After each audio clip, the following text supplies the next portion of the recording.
Hi dear students, ನಿಮ್ಮೆಲ್ಲರಿಗೂ ಕೂಡ NMMSನ coaching ಕ್ಲಾಸ್ಗೆ ಮತ್ತೊಮ್ಮೆ ಸ್ವಾಗತ. ಇವತ್ತು ರಾಜ್ಯಶಾಸ್ತ್ರದ ಮೊದಲ ಚಾಪ್ಟರ್, ರಾಜ್ಯಶಾಸ್ತ್ರದ ಅರ್ಥ ಮತ್ತು ಪ್ರಾಮುಖ್ಯತೆ, ಈ ಚಾಪ್ಟರ್ ಬಗ್ಗೆ ಡಿಸ್ಕಸ್ ಮಾಡ್ತಾ ಇದ್ದೀನಿ. ಸೊ ಮತ್ತೆ ಯಾವುದೇ ಟೈಮ್ ವೇಸ್ಟ್ ಮಾಡೋಂಗಿಲ್ಲ, ಶೀಟ್ ಮತ್ತು ಪೆನ್ ಇಟ್ಕೊಂಡಿರಬೇಕು. ನಾನು ಕ್ವಶನ್ಸ್ಗಳನ್ನ ಕೊಡ್ತಾ ಹೋಗ್ತೀನಿ, ನಿಮ್ಗೆ ಎಷ್ಟು ಆನ್ಸರ್ ಗೊತ್ತಿದೆ ಅಷ್ಟು ಪಾಯಿಂಟ್ಸ್. ಓಕೆ, ಸೊ ಇವತ್ತು ಕಡಿಮೆ ಕ್ವಶನ್ ಇದೆ ಯಾಕಂದರೆ ಇದು ಚಿಕ್ಕ ಚಾಪ್ಟರ್. ಸೊ ಎಸ್, ನಿಮ್ಮ ಫಸ್ಟ್ ಕ್ವಶನ್: ರಾಜ್ಯಶಾಸ್ತ್ರದ ಅಧ್ಯಯನವು ಒಂದು ವಿಷಯವಾಗಿ ಇವರಿಂದ ಪ್ರಾರಂಭವಾಯಿತು. ಈಜಿಪ್ಟಿನವರು, ಬ್ಯಾಬಿಲೋನಿಯನ್ನರು, ಪರ್ಷಿಯನ್ನರು, ಗ್ರೀಕರು.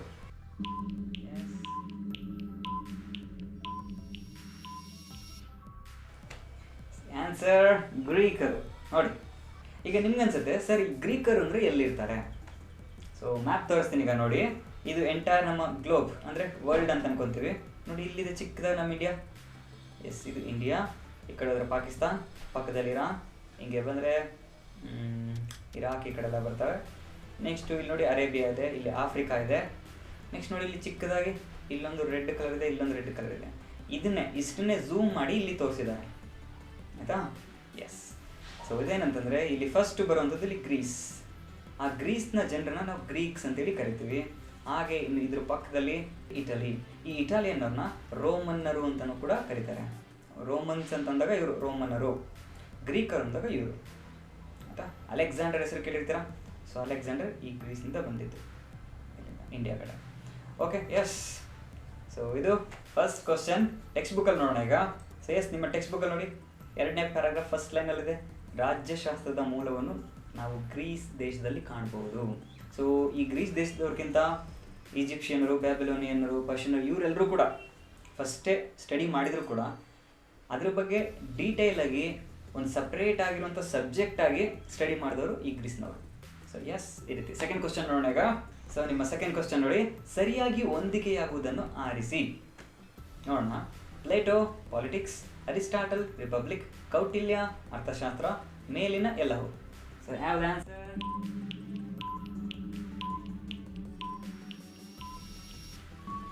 ಎಸ್, ಆನ್ಸರ್ ಕೌಟಿಲ್ಯನ ಅರ್ಥಶಾಸ್ತ್ರ. ಇದು ಮಾತ್ರ ಕರೆಕ್ಟಾಗಿ ಮ್ಯಾಚ್ ಆಗಿರುವಂಥದ್ದು. ಓಕೆ, ನೋಡಿ, ಇದು ಪ್ಲೇಟೋ ಪಾಲಿಟಿಕ್ಸ್. ಈ ಪಾ ಮತ್ತು ಪಾ ಬರಬಾರ್ದು, ಪ್ಲೇಟೋ ಪಾಲಿಟಿಕ್ಸ್ ಆಗಬಾರ್ದು. ಅರಿಸ್ಟಾಟಲ್ದು ಪಾಲಿಟಿಕ್ಸು, ಪ್ಲೇಟೋದು ರಿಪಬ್ಲಿಕ್, ಹೀಗೆ, ಆಯಿತಾ? ಸೊ ಕೌಟಿಲ್ಯ ಅರ್ಥಶಾಸ್ತ್ರ ಅದು ಕರೆಕ್ಟಾಗೇ ಇದೆ. ಸೊ ಹಾಗೆ ನೋಡಿ, ಇಲ್ಲಿ ಕೌಟಿಲ್ಯ ಇವನು ಚಾಣಕ್ಯ ಅಂತಲೂ ಕೂಡ ಕರಿತೀವಿ, ಅರ್ಥಶಾಸ್ತ್ರ. Next Plato republic, Aristotle politics, ಈ ರೀತಿ. ಈ ಅರಿಸ್ಟಾಟಲ್ನ ನಾವು ಈ ರಾಜ್ಯಶಾಸ್ತ್ರದ ಪಿತಾಮಹ ಅಂತಲೂ ಕೂಡ ಕರೀತಾರೆ. ಹೀಗಾಗಿ ಇದು ತುಂಬ ಇಂಪಾರ್ಟೆಂಟ್, ನೆನ್ಪಿಟ್ಕೋಬೇಕು. ಸೊ ಟೆಕ್ಸ್ಟ್ ಬುಕ್ಕಲ್ಲಿ ನೋಡೋಣ ಈಗ. 3 ಹೆಸರಿದೆ: ಸಾಕ್ರೆಟಿಸ್, ಪ್ಲೇಟೋ, ಅರಿಸ್ಟಾಟಲ್ ಅಂತ. ಈ 3 ಹೆಸರನ್ನು ಅಂಡರ್ಲೈನ್ ಮಾಡ್ಕೊಂಬಿಡಿ. ಅವ್ರ 3 ಕೂಡ ಇಂಪಾರ್ಟೆಂಟ್. ಏನಪ್ಪ ಅಂದರೆ, ಫಸ್ಟ್ ಈ ಸಾಕ್ರೆಟಿಸ್ ಇರ್ತಾನೆ ಗ್ರೀಸ್ನಲ್ಲಿ. ಅವನ ಸ್ಟೂಡೆಂಟ್ ಯಾರು ಅಂತಂದರೆ ಪ್ಲೇಟೋ ಆಗಿರ್ತಾನೆ. ಆ ಪ್ಲೇಟೋಗೆ ಸ್ಟೂಡೆಂಟ್ ಯಾರು ಅಂದರೆ ಅರಿಸ್ಟಾಟಲ್ ಆಗಿರ್ತಾನೆ. ಈ ಅರಿಸ್ಟಾಟಲ್ಗೆ ಒಬ್ಬ ಫೇಮಸ್ ಆಗಿರೋ ಸ್ಟೂಡೆಂಟ್ ಯಾರು ಅಂತಂದರೆ ಅಲೆಕ್ಸಾಂಡರ್ ಅಂತೇಳಿ ಇರ್ತಾರೆ. ಸೊ ಈ 4 ಜನರು: Socrates, Plato, Aristotle, Alexander. Step by step. So Alexander ಕೊಟ್ಟಿಲ್ಲ, ಇವಾಗ ಅವನು ನಮ್ಗೆ ಬೇಕಾಗಿಲ್ಲ ಈಗ ಸದ್ಯಕ್ಕೆ. ಈ 3ರಲ್ಲಿ ಸಾಕ್ರೆಟಿಸ್ ಫಸ್ಟ್ ಇದ್ದ. ಅವನ ಸ್ಟೂಡೆಂಟ್ ಆದಂಥ ಪ್ಲೇಟೋ ಇವನು ರಿಪಬ್ಲಿಕ್ ಅನ್ನೋ ಬುಕ್ಕನ್ನು ಬರೆದಿದ್ದಾನೆ, ಪ್ಲೇಟೋ ರಿಪಬ್ಲಿಕ್ ಅಂತ. ನೆಕ್ಸ್ಟ್ ಅವನ ಸ್ಟೂಡೆಂಟ್ ಆದಂಥ ಅರಿಸ್ಟಾಟಲ್, ಅವನು ಪಾಲಿಟಿಕ್ಸ್ ಅನ್ನೋ ಬುಕ್ಕನ್ನು ಬರೆದಿದ್ದಾನೆ. ಓಕೆ, ಬೇಕಾದ್ರೆ ನಾವು ಟಿಕ್ ಮಾಡ್ಕೋಬೋದು ನೋಡಿ. ಎಸ್, ಪಾಲಿಟಿಕ್ಸ್ ಅನ್ನೋ ಬುಕ್ಕನ್ನು ಬರೆದಿದ್ದಾನೆ. ಹಾಗೆ ಈ ಅರಿಸ್ಟಾಟಲ್ಗೆ ರಾಜ್ಯಶಾಸ್ತ್ರದ ಪಿತಾಮಹ ಅಂತಲೂ ಕೂಡ ಕರೀತಾರೆ. ಹೀಗಾಗಿ ಇವನು ಹೈಲಿ ಇಂಪಾರ್ಟೆಂಟ್, ಮರಿಬಾರ್ದು. ಓಕೆ, ರಾಜ್ಯಶಾಸ್ತ್ರದ ಪಿತಾಮಹ ಯಾರು ಅಂತಂದರೆ ಈ ಅರಿಸ್ಟಾಟಲ್ ಆಗಿರ್ತಾನೆ. ಹಾಗೆ ಕೌಟಿಲ್ಯನ ಅರ್ಥಶಾಸ್ತ್ರ, ಈ ಅರ್ಥಶಾಸ್ತ್ರ ಬರೆದಿದ್ದಾರೆ ಅಂದರೆ ಕೌಟಿಲ್ಯ, ಗೊತ್ತಿದೆ. ಸೊ ಈ ಪ್ಯಾರಾಗ್ರಾಫ್ ಎಲ್ಲ ಇಂಪಾರ್ಟೆಂಟು, ನೆನ್ಪಿಟ್ಕೋಬೇಕು. ಆಮೇಲೆ ನಿಮ್ಗೊಂದು ಟ್ವಿಸ್ಟ್ ಮಾಡ್ತಾರೆ ಕ್ವಶನ್. ಕೌಟಿಲ್ಯನ ಅರ್ಥಶಾಸ್ತ್ರ ಯಾವ ಟಾಪಿಕ್ ಬಗ್ಗೆ ಇದೆ, ಯಾವ ವಿಷಯದ ಬಗ್ಗೆ ಇದೆ ಅಂತಂದರೆ ರಾಜಕೀಯ ನೀತಿಗಳ ಬಗ್ಗೆ ಇದೆ. ನೋಡಿ, ಹೆಸರು ಕೊಟ್ಟಿರೋದು ನೋಡ್ರೆ ಅರ್ಥಶಾಸ್ತ್ರ, ಎಕನಾಮಿಕ್ಸ್ ರೀತಿ ಬರುವಂಥದ್ದು. ಆದರೆ ಅದು ಡಿಸ್ಕಸ್ ಮಾಡೋದು ಮೇಯ್ನಾಗಿ ರಾಜಕೀಯ ನೀತಿಯ ಬಗ್ಗೆ, ಪಾಲಿಟಿಕ್ಸ್ ಬಗ್ಗೆ ಡಿಸ್ಕಸ್ ಮಾಡ್ತದೆ. ಸೊ ಈ ರೀತಿ. ನೆಕ್ಸ್ಟು 3ನೇ ಕ್ವಶನ್ ನೋಡೋಣ ಈಗ. ಪಾಲಿಟಿಕ್ಸ್ ಗ್ರೀಕ್ ಪದ ಪೋಲಿಸ್ನಿಂದ ಬಂದಿದೆ. ಇದರ ಅರ್ಥ ಏನು? ರಾಜಕೀಯ ಪಕ್ಷ, ರಾಜಕೀಯ ವ್ಯಕ್ತಿ, ನಗರ, ರಾಜ್ಯ, ಸರ್ಕಾರ.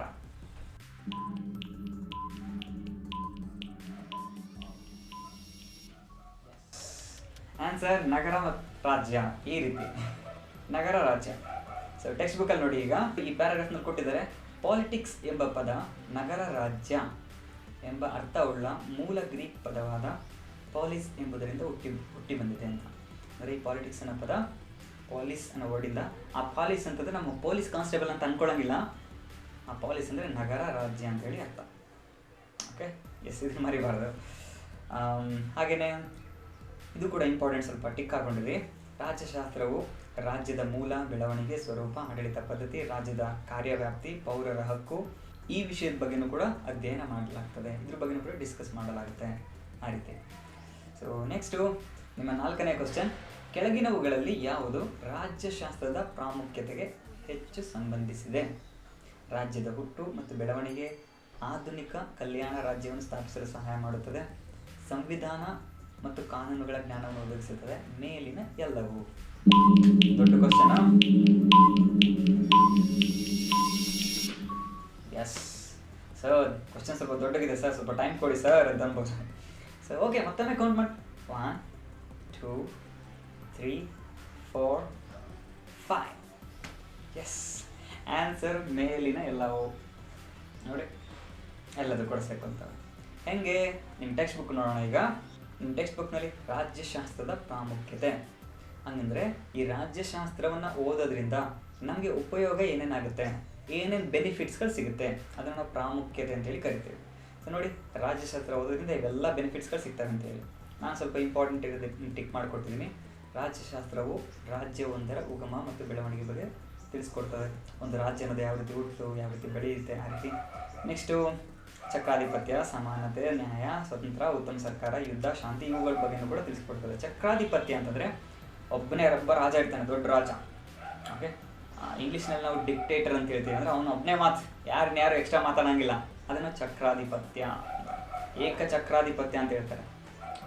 ನೆಕ್ಸ್ಟು ಆಧುನಿಕ ಕಲ್ಯಾಣ ರಾಜ್ಯದ ಸ್ಥಾಪನೆಗೆ ಸಹಾಯ ಆಗ್ತದೆ. ಆಧುನಿಕ ಕಲ್ಯಾಣ ರಾಜ್ಯ ಅಂದರೆ ಎಲ್ಲರಿಗೂ ಕೂಡ ಒಳ್ಳೆಯದಾಗೋದು.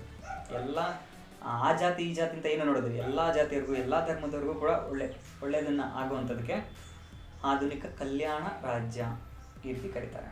ನೆಕ್ಸ್ಟು ಸಂವಿಧಾನ ಮತ್ತು ಕಾನೂನು ಬಗ್ಗೆ ತಿಳಿಸ್ಕೊಡ್ತದೆ. ಈಗ ನೀವು ಮ್ಯಾಥ್ಸನ್ನು ಓದಿದ್ರೆ ಲೆಕ್ಕಗಳ ಬಗ್ಗೆ ತಿಳ್ಕೊತೀರಾ, ಸೈನ್ಸನ್ನು ಬಯಾಲಜಿ ಬಗ್ಗೆ ಹೋದರೆ ಬಯಾಲಜಿ ಬಗ್ಗೆ, ಹ್ಯೂಮನ್ ಬಾಡಿ ಬಗ್ಗೆ ತಿಳ್ಕೊತೀರಾ, ಅನಿಮಲ್ಗಳ ಬಾಡಿ ಬಗ್ಗೆ ತಿಳ್ಕೊತೀರಾ. ಅದೇ ರೀತಿ ರಾಜ್ಯಶಾಸ್ತ್ರವನ್ನು ಓದಿದಾಗ ಏನು ತಿಳ್ಕೊತೀರಾ.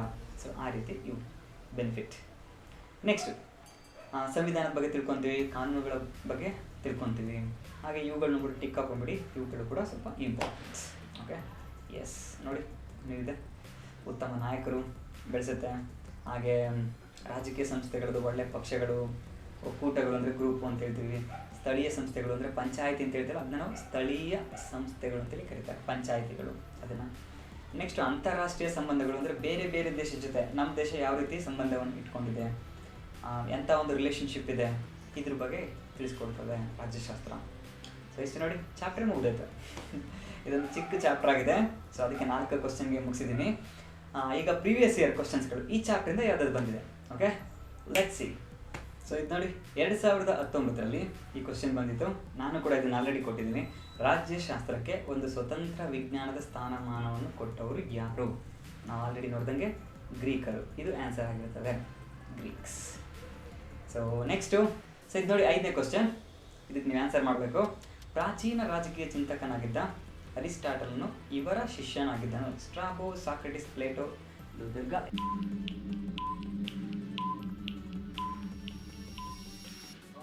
ಇದನ್ನ ಸ್ವಲ್ಪ ಕನ್ಫ್ಯೂಷನ್ ಆದ್ರೆ ನಿಮ್ಗಾದ್ರೆ ಹೇಳಿದ್ದೆ, ಸಾಕ್ರೆಟಿಸ್, ಪ್ಲೇಟೋ, ಅರಿಸ್ಟಾಟಲ್ ಅಂತ ಬರೆದಿಟ್ಕೊಂಡ್ಬಿಡ್ರಿ ಅಂತ. ಇಲ್ಲಾಂದ್ರೆ ನಾನು ಅಲ್ಲಿ ತೋರಿಸಿದೆ ಅಂತ first Socrates, next Plato, next ಅಂತ ಅರಿಸ್ಟಾಟಲ್. ಈಗ ಅರಿಸ್ಟಾಟಲ್ನ ಅವ್ರು ಕೇಳ್ತಾ ಇದ್ದಾರೆ ಅಂತಂದರೆ ಅರಿಸ್ಟಾಟಲ್ನ ಗುರು ಅವ್ರಿಗಿಂತ ಮೇಲ್ಗಡೆ ಯಾರು? ಪ್ಲೇಟೋ. ಸೊ ಹಾಗಾಗಿ ಪ್ಲೇಟೋ ಆನ್ಸರ್ ಆಗಿರ್ತದೆ. ಎಸ್. ಸರಿ ಸ್ಟೂಡೆಂಟ್ಸ್, ಈಗ ನಿಮಗೆ 6ನೇ ಕ್ವಶನ್. ಇದಕ್ಕೂ ನೀವೇ ಆನ್ಸರ್ ಮಾಡಬೇಕು. ಪಾಲಿಟಿಕ್ಸ್ ಎಂಬ ಪದ ಉತ್ಪತ್ತಿಗೊಂಡ ಗ್ರೀಕ್ ಪದ ಯಾವುದು? Republic, politics, polis, police. ನೋಡಿ ಯಾವುದಂತ ಆನ್ಸರ್.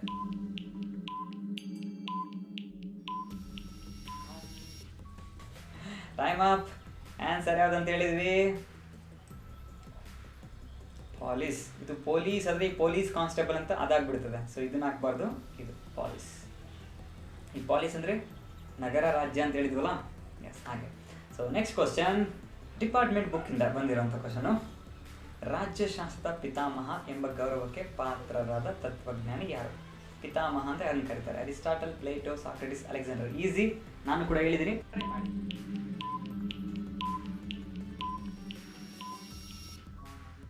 ಎಸ್, ರಾಜ್ಯಶಾಸ್ತ್ರದ ಪಿತಾಮಹ ಅಂದ ತಕ್ಷಣ Aristotle. Yes, easy question. Next 7 question ಆಗಿದೆ. ಈ 7ರಲ್ಲಿ ಎಷ್ಟು ಆನ್ಸರ್ ಬಂದಿದೆ, ಎಷ್ಟು ಪಾಯಿಂಟ್ಸ್ ತಗೊಂಡಿದ್ದೀರಾ ಗೊತ್ತಿಲ್ಲ, ನೋಡೋಣ. ನೆಕ್ಸ್ಟು ಕ್ವಶನ್ ನಂಬರ್ 8, ಸರಿಯಾದ ಕಾಲಾನುಕ್ರಮ ಹೊಂದಿರುವ ಸರಣಿ ಯಾವುದು ಅಂತ ನೋಡಿ. ಯಾರಾದ್ಮೇಲೆ ಯಾರು ಬರ್ತಾರೆ ನೀವು ಗೆಸ್ ಮಾಡಬೇಕು ಯಾವ್ದು ಕರೆಕ್ಟ್. ಟೈಮ್.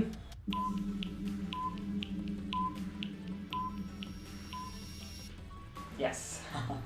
ಸೊ ಇಲ್ಲಿ ನೋಡ್ತಿದ್ದಾಗೆ ನಿಮ್ಗೆ ಗೊತ್ತಾಗಬೇಕು. ಸಾಕ್ರೆಟಿಸ್ ಬರ್ತಾನೆ ಫಸ್ಟ್, ಅರಿಸ್ಟಾಟಲ್ ಫಸ್ಟ್ ಬರ್ತಾನ. ಈ ಅರಿಸ್ಟಾಟಲ್ ಅಂತ ಕೊಟ್ಟರೆ ಹಂಗಾರೆ ಇದು ಆಗಲ್ಲ, ಇದು ಕೂಡ ಆಗಲ್ಲ. ಫಿನಿಶ್. ನೆಕ್ಸ್ಟ್ ಇನ್ನು 2 ಇದೆ, ಸಾಕ್ರೆಟಿಸ್ ಅಂತ. ಸಾಕ್ರೆಟಿಸ್ ಆದಮೇಲೆ ಯಾರು? Yes, Plato. ಇದು ಆನ್ಸರ್ ಆಗಿರ್ತದೆ. ಎಸ್. ಸೊ ನೆಕ್ಸ್ಟ್ ಕ್ವಶನ್ 9ನೇದು, ಪ್ರಾಚೀನ ಗ್ರೀಕರ ನಾಗರಿಕತೆಗಳ ಕಾಲದಲ್ಲಿ ರಾಜ್ಯವೆಂದು ಕರೆಯಲ್ಪಡುತ್ತಿದ್ದ ಘಟಕ ನಗರ, ಪಟ್ಟಣ, ಗ್ರಾಮ, ಮಹಾನಗರ ಪಾಲಿಕೆ.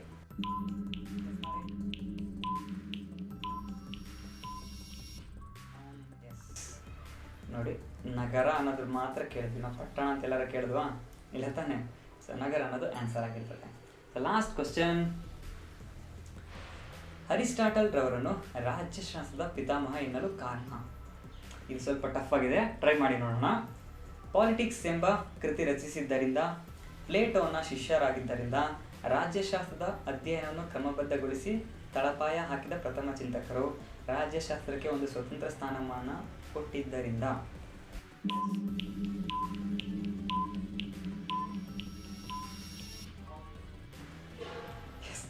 ಆನ್ಸರ್ ಇದಾಗಿರುತ್ತೆ. ಸರ್ ರೀಸನ್ ಕೇಳ್ತೀರಾ ನೀವೀಗ? ಯಾಕೆಂದರೆ ಎಲ್ಲವೂ ಕೂಡ ಟ್ರೂ, ಎಲ್ಲ ಕೂಡ ಕರೆಕ್ಟಾಗಿ ಸ್ವಲ್ಪ ಇದೆ. ಮತ್ತು ಇದನ್ನೇ ಯಾಕೆ ಆಯ್ಕೆ ಮಾಡಿದ್ರಿ ನೋಡಿ. ಪಾಲಿಟಿಕ್ಸನ್ನು ಕೃತಿನ ಅವ್ರು ಬರೆದ್ರು, ಆದರೆ ಒಂದು ಬುಕ್ಕನ್ನು ಬರೆದ ತಕ್ಷಣ ಅವ್ರನ್ನ ಪಿತಾಮಹ ಅಂದ್ಬಿಡ್ಬೇಕಾ? ಅವರ ಟೀಚರ್ ಆಗಿದ್ದಂಥ ಪ್ಲೇಟೋ ಕೂಡ ಬರೆದಿದ್ರು ತಾನೆ ಒಂದು ಬುಕ್ಕನ್ನು. ಎಸ್, ಹಿಂಗಾಗಿ ಇದಾಗಲ್ಲ. ನೆಕ್ಸ್ಟ್ ಪ್ಲೇಟೋನ ಶಿಷ್ಯ, ಅವ್ರು ದೊಡ್ಡ ಮಾಸ್ಟ್ರು, ಇವ್ರು ದೊಡ್ಡ ಸ್ಟೂಡೆಂಟ್ ಅಂದ್ಬಿಟ್ಟು ಇನ್ನು ಪಿತಾಮಹ ಅನ್ಬೇಕಾ? ಇಲ್ಲ. ಆದರೆ ರಾಜ್ಯಶಾಸ್ತ್ರದ ಅಧ್ಯಯನ ಕ್ರಮಬದ್ಧಗೊಳಿಸ್ತಾರೆ, ನೀಟಾಗಿ ಸಿಸ್ಟಮೆಟಿಕ್ಕಾಗಿ ಅರೇಂಜ್ ಮಾಡ್ತಾರೆ, ಅದಕ್ಕೆ ಒಂದು ಬೇಸ್ ಹಾಕ್ಕೊಡ್ತಾರೆ, ಒಳ್ಳೆ ಬೇಸ್, ತಳಪಾಯ ಅಂತ ಹೇಳ್ತಾರೆ, ಒಳ್ಳೆ ಬೇಸ್ನ ಹಾಕ್ಕೊಡ್ತಾರೆ ಅದಕ್ಕೋಸ್ಕರ. ಮತ್ತು ಸ್ವತಂತ್ರ ಸ್ಥಾನಮಾನವನ್ನು ಇವರೊಬ್ಬರೇ ಸೇರಿ ಕೊಡಲಿಲ್ಲ ಅರಿಸ್ಟಾಟಲ್, ಗ್ರೀಕರು ಒಟ್ಟಾರೆಯಾಗಿ ಎಲ್ಲ ಗ್ರೀಕರು ಸೇರಿ ಆ ರೀತಿ ಕೊಡುವಂಥದ್ದು. ಹೀಗಾಗಿ ಇದು ತುಂಬ ಹತ್ತಿರವಾಗಿರೋ ಆನ್ಸರ್ ಅಂದರೆ ಇದು. ಓಕೆ, ಎಸ್ ಸ್ಟೂಡೆಂಟ್ಸ್, 10 ಕ್ವಶನ್ಸ್ಗಳನ್ನ ಕೊಟ್ಟಿದೆ. ಎಷ್ಟು ಆನ್ಸರ್ ಮಾಡಿದ್ದೀರೆಲ್ಲ ಗೊತ್ತಿಲ್ಲ ಈ ಚಾಪ್ಟ್ರಿಂದ. ಒಟ್ಟಾರೆಯಾಗಿ ಈ ಚಾಪ್ಟ್ರಲ್ಲಿ ಏನಿದೆ, ಏನೇನು ಇಂಪಾರ್ಟೆಂಟ್ ಅಂತ ನಿಮ್ಗೊಂದು ಐಡಿಯಾ ಬಂತು ಅಂದ್ಕೊತೀನಿ. ಅಷ್ಟಿದ್ರೆ ಸಾಕು ಅಟ್ಲೀಸ್ಟ್. ಸೊ ನೆಕ್ಸ್ಟ್ ಇನ್ನೊಂದು ಚಾಪ್ಟರ್ ರೆಡಿ ಮಾಡ್ತೀನಿ. Be ready, this is ABD. ಈ ವರ್ಷ NMMS ಎಕ್ಸಾಮ್ನ ನೀವು ಪಾಸ್ ಮಾಡಲೇಬೇಕು. ಡಿ